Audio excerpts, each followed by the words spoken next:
Friends, ఈరోజు వీడియోలో మనం స్వింగ్ స్వింగ్ హైని, స్వింగ్ లోని, రేంజ్ హైని, రేంజ్ లోని ఎలా మార్క్ చేయాలి? నిఫ్టీ 50లో గానీ, సెన్సెక్స్‌లో గానీ ఎలా మార్క్ చేసుకొని, వాటిని ఎలా అనాలిసిస్ చేస్తూ ట్రేడింగ్ ఎలా చేయాలో క్లియర్‌గా అర్థం చేసుకునే ప్రయత్నం చేద్దాం.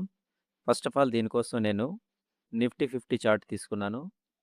ఫస్ట్ తీసుకొని నేను డే టైమ్ ఫ్రేమ్‌లో ఉన్నాను. సో, డే టైమ్ ఫ్రేమ్‌లో ఫస్ట్ ఆఫ్ ఆల్ మనం ఈ రేంజ్ హైని ఎలా సెలెక్ట్ చేయాలో ఫస్ట్ నేను చూపిస్తాను మీకు. రేంజ్ హై అనేది ఫర్ ఎగ్జాంపుల్ నేను నిన్నటి క్యాండిల్‌ని తీసుకున్నాను. ఇది ఒక్కొక్క క్యాండిల్ వచ్చేసి ఒక్కొక్క రోజుని రిప్రజెంట్ చేస్తుంది.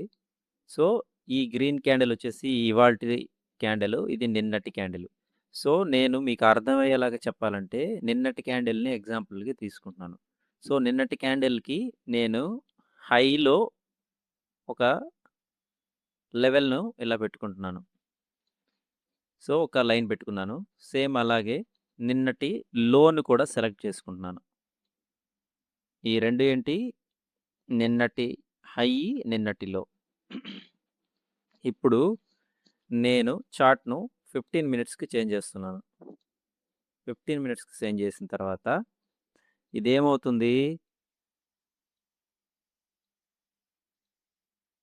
ఇది రేంజ్ హై అవుతుంది.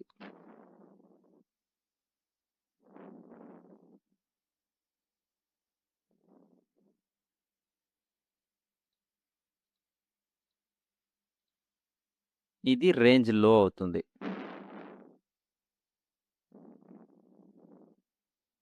సో, ఇప్పుడు మనం రేంజ్ హైని, రేంజ్ లోని ఎలా సెలెక్ట్ చేయాలో తెలుసుకున్నాం. సో, ఇప్పుడు స్వింగ్ హైని, స్వింగ్ లోని ఎలా సెలెక్ట్ చేయాలో చూపిస్తాను. దీనికోసం మనం ఇమ్మీడియేట్ హైని సెలెక్ట్ చేసుకోవాలి. దీనికోసం నేను టైమ్ ఫ్రేమ్‌ను 1 అవర్‌కి చేంజ్ చేస్తున్నాను. సో, నేను 1 అవర్‌కి టైమ్ ఫ్రేమ్స్ చేంజ్ చేస్తే ఈ ఈ రేంజ్‌కి ఇమ్మీడియేట్ లో ఏంటి? ఇది. ఈ రేంజ్‌ని ఇమ్మీడియేట్ లో అంటారు. సో, ఇక్కడ నేను ఒక లైన్ పెట్టుకుంటున్నాను. ఇది స్వింగ్ లో అవుతుంది.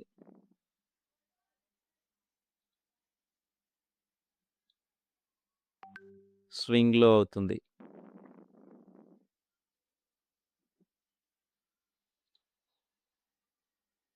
సో, హై ఏదవుతుంది ఇప్పుడు? ఇమ్మీడియేట్‌గా హై ఏముంది? ఇది.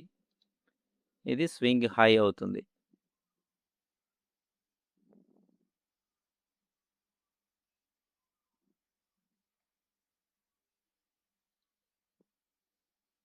ఇది స్వింగ్ హై. సో, ఇప్పుడు మీకు క్లియర్‌గా అర్థమైంది. రేంజ్ హైని, రేంజ్ లోని, స్వింగ్ హైని, స్వింగ్ లోని ఎలా సెలెక్ట్ చేసుకోవాలనేసి.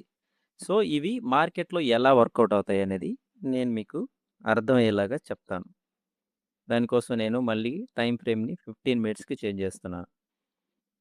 సో, నిన్నటి వీడియోలో నేనేం చెప్పాను? క్లియర్‌గా మెన్షన్ చేశాను. నిన్న మార్కెట్ ఇక్కడుంది.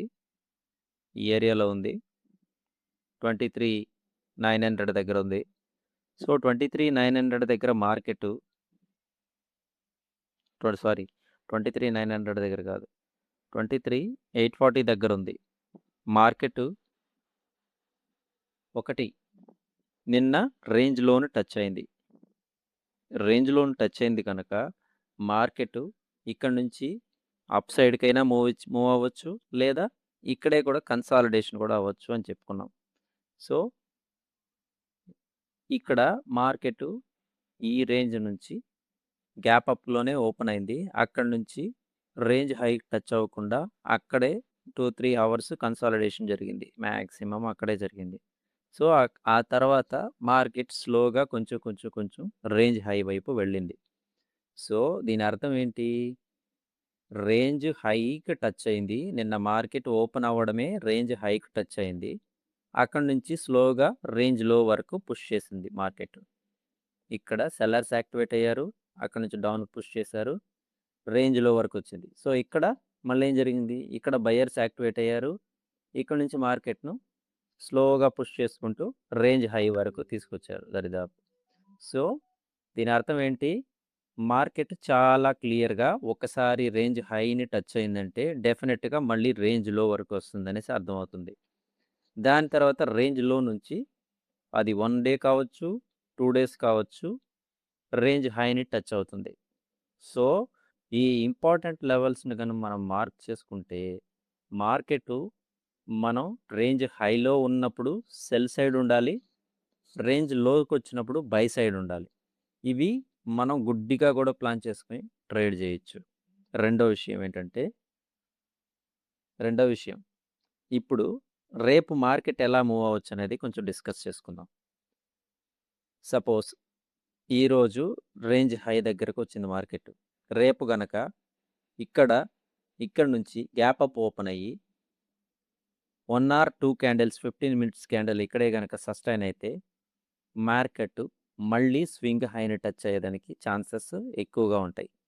ఎందుకంటే 2, 3 క్యాండిల్స్ ఇక్కడే గనక 15 మినిట్స్‌లో సస్టైన్ అయిందంటే సో చాలా వరకు బయర్స్ మార్కెట్‌ని పుష్ చేసేదానికే అవకాశం ఉంది. అందువల్ల స్వింగ్ హై వరకు మార్కెట్ వచ్చి ఇక్కడ డెఫినెట్‌గా ఇన్‌స్టిట్యూషనల్ సెల్లర్స్, స్మార్ట్ మనీ అందరూ కలిసి మార్కెట్‌ని డౌన్ సైడ్‌కే పుష్ చేస్తారు. సో, అప్పటి వరకు మనం ట్రేడ్ తీసుకోకుండా వెయిట్ చేసి ఎప్పుడైతే ఇక్కడికి మార్కెట్ రీచ్ అయిన తర్వాత ఇక్కడ స్మార్ట్ మనీతో పాటు మనం కూడా సెల్ సైడ్ గాన ట్రేడ్ ప్లాన్ చేసుకుంటే ఎక్కువ మూమెంటంని గ్రాబ్ చేసుకోవడానికి చాలా చాలా అవకాశాలుంటాయి. ఇది సినారియో 1. సినారియో 2 సపోజ్ ఇది రేంజ్ హైకి రీచ్ అయింది. ఇక్కడ నుంచి రేపు మార్నింగ్ ఓపెన్ అవ్వడం, ఈ రేంజ్ హై నుంచి మార్కెట్ డౌన్ సైడ్ గనక పుష్ అయితే ఇక్కడ 9 ఈఎంఏ, 20 ఈఎంఏ 2 ఉన్నాయి. ఈ 9 ఈఎంఏ, 20 ఈఎంఏ రెండిటిని కన్ఫర్మేషన్ తీసుకొని మార్కెట్ ఈ రెండిటి కంటే కింద గనక ఓపెన్ అయిందంటే 1 ఆర్ 2 క్యాండిల్స్ కన్ఫర్మేషన్ తీసుకున్న తర్వాత మార్కెట్ డౌన్ సైడ్‌కి పుష్ అవుతుంది అని అనుకుంటే, అప్పుడు మనం కూడా సెల్ సైడ్ ట్రేడ్ తీసుకుంటే ఈ రేంజ్‌లో వరకు డెఫినిట్‌గా మార్కెట్ మూవ్ అయ్యేదానికి అవకాశం ఉంటుంది.